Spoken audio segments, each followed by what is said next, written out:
Hey guys, it's Greg Hardy.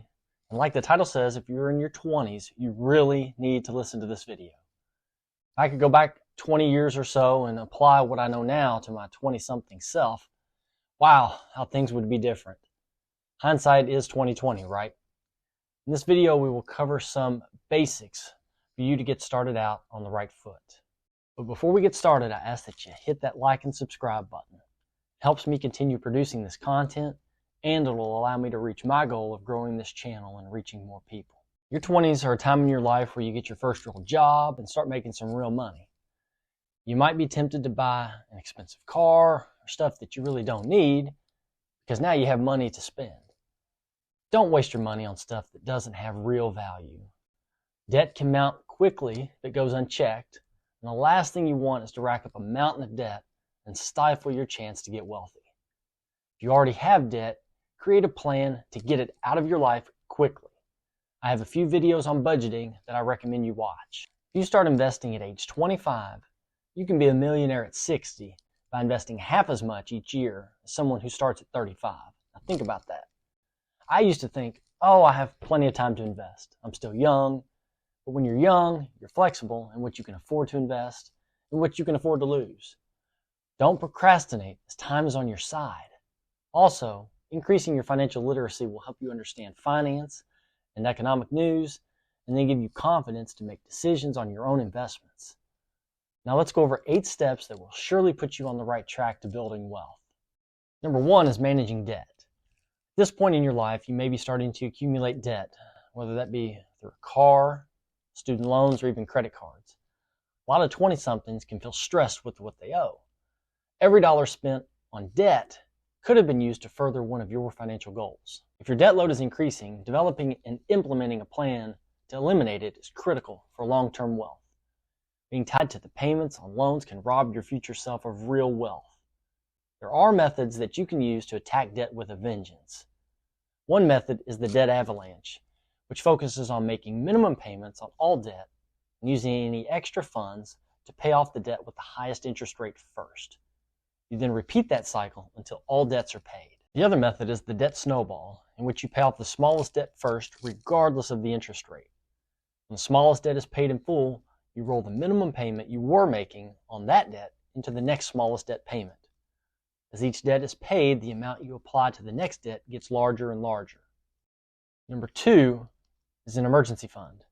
Once debt is paid off, I recommend establishing an emergency fund with a minimum of 3 months worth of living expenses. You can put between 6 and 12 months worth depending on your risk tolerance, comfort level, and financial obligations.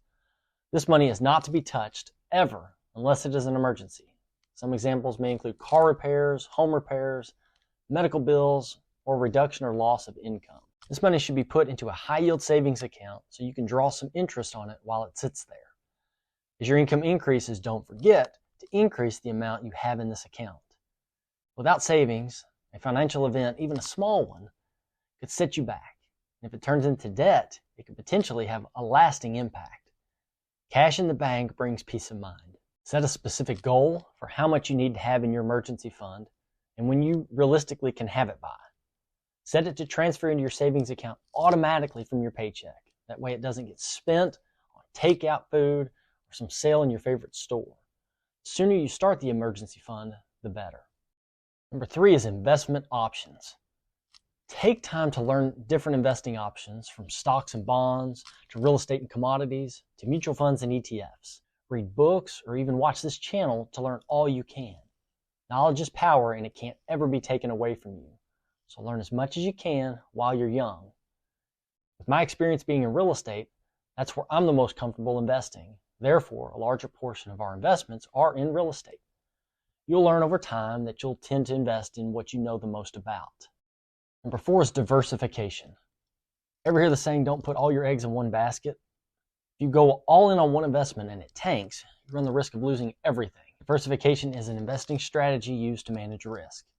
For example, all your money is in one stock and that stock has a rough patch, you can take a pretty big hit. Or if you invest everything in real estate and the market softens, you can take a large percentage drop in your net worth. It is wise to spread your investments out over different asset classes. An asset class is nothing more than a group of investments with similar risk and return characteristics. Diversification reduces overall risk while increasing the potential for overall return. That's because some assets will perform well while others do poorly. Remember, diversification does not ensure that you'll make a profit or prevent against a loss. Number 5 is a Roth IRA or 401k. A Roth IRA is an amazing investment tool since all gains that are made are tax-free.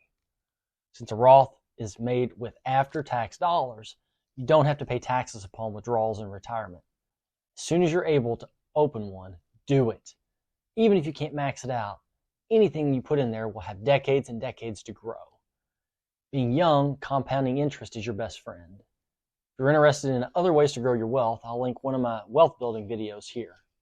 If you work for a company that offers a 401k, open one and invest, especially if they offer a match. If your company offers, say, a 5% match, invest 5% and you've received 100% return on your money. Since a 401k is made with pre-tax contributions, it means that it will lower your taxable income. Number 6, take some risks. When you first start to invest, you're going to make mistakes. However, the biggest one might not be taking any risks at all. In your early years, you can afford to be a little more aggressive than in your years closer to retirement, but it isn't a requirement. Time is on your side, and risk means reward. The market fluctuates, but over the long haul has an upward trajectory. Big risks can equal big rewards, but they can also mean big losses. Don't overextend yourself and make blind guesses on investments that you don't understand. Being highly speculative or gambling with investments can cause losses and scare a young investor to not invest at all. Don't be afraid to ask questions and seek out the help of a financial advisor. So, while it's okay to take risks, remember that slow and steady can win the race too. Number 7, review your portfolio regularly. Doing this takes all the passivity out of your investing. You can also make sure that the percentages that you're invested in stay where you want them. Rebalancing can help adjust your investments back to where you want them. Just leaving your portfolio on autopilot is not a great strategy for growth and planning. Over time, certain investments may outperform others, leading to an imbalanced portfolio. Checking in on your investments monthly or even quarterly should allow you to be able to keep things in line and make any adjustments if needed. Now, how often you review your portfolio also depends on what your goals are. If it's long-term, you probably won't check it as often as if it's a short-term investment. You may also want to review your investments after significant life changes like a marriage, starting a family, or receiving an inheritance. Number 8 is to stay disciplined. This may be one of the hardest things to do, especially in times of volatility. Wanting to cash out or stop investing altogether typically only goes one way, and that's the wrong way. Markets have cycles. Use the downturns to accumulate more, so when things go up, you're getting richer. I can't stress the importance of controlling your emotions while investing. Some of the greatest investors of all time, like Warren Buffett, have said, our favorite holding period is forever. Be consistent and patient. Don't give in to fear, or greed, or peer pressure, or the shiny object syndrome. You stick to your plan. Becoming a disciplined investor is a lifelong journey. Setting investment goals is an essential part of investing. Without clear goals, it's easy to get sidetracked by short-term trends. Is your goal to save for retirement?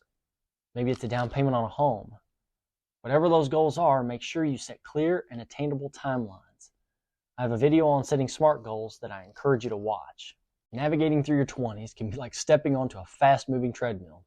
I know, I've been there. It'll take some time to get your feet under you, but when you do, you're off to the races. The best advice I can offer you is to not get bogged down with too much debt and spend most of your adult life making debt payments. Also, keep in mind that investing is subject to risk, including the possibility of losing the money you invested. Good times don't last forever, but neither do the bad times. Periodic bouts of market volatility should be expected over time, and they shouldn't come as a surprise.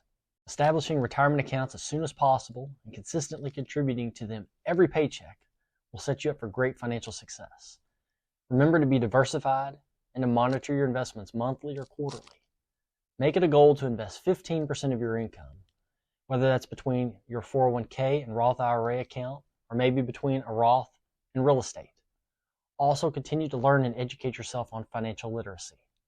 By following these steps, your chances of financial freedom will be greatly enhanced. Now, I really hope you liked this video and that you got something out of it. I encourage you to watch more videos as it relates to investing and setting goals on this channel. And if you haven't already, please like and subscribe. Thanks for watching.